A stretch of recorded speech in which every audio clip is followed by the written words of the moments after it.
my people, so sa video na ito ay hapon na pauwi na kami ni mama sa bahay galing sa kubo, and dumaan muna kami dito upang manguha ng kamuting kahoy dahil gagawa kami ng alupi or suman sa Tagalog. Dati kasi gumawa kami ng alupi na gabi, so sa ngayon naman ay kamuting kahoy na naman na alupi.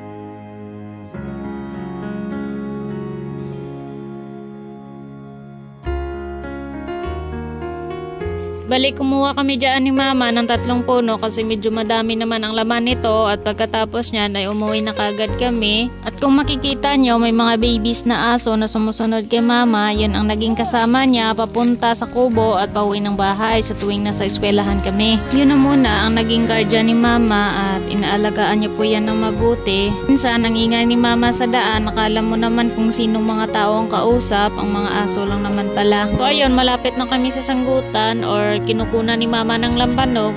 Dinadaanan muna ni mama ang kanyang sanggutan bago siya uuwi ng bahay or bago kami uuwi ng bahay.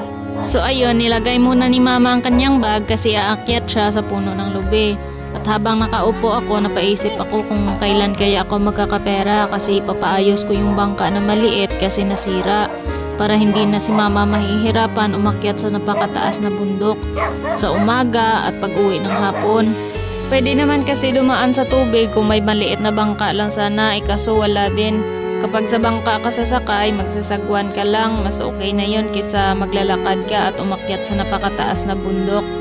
At alam ko naman kasi na nahihirapan na si mama at hindi lang siya nagsasabi. Napakasakit lang talaga isipin na sana may magagawa ko para naman kahit papaano makapagpahinga na si mama.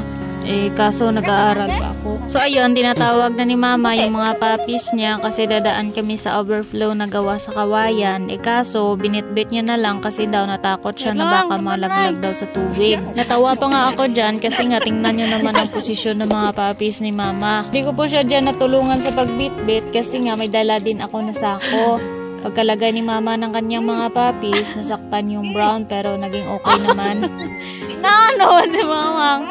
Oh, hala, kaluoy.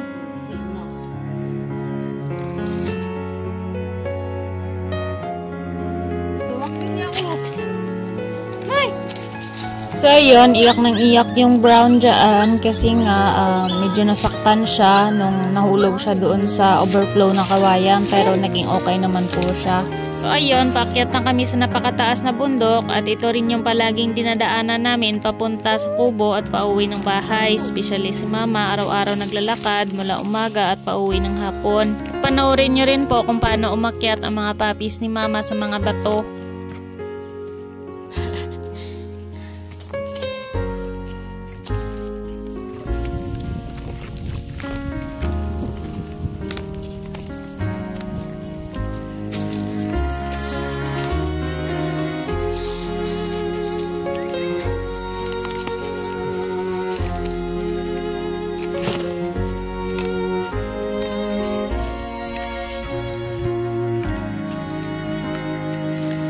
Baka nandito ka pa rin sa part ng video na ito, paki-share at pa-follow naman po. Palagi po kami nagpapasalamat sa inyong lahat sa pagsuporta at pag-share ng aming mga videos. Ingat po kayo palagi at God bless po sa inyong lahat.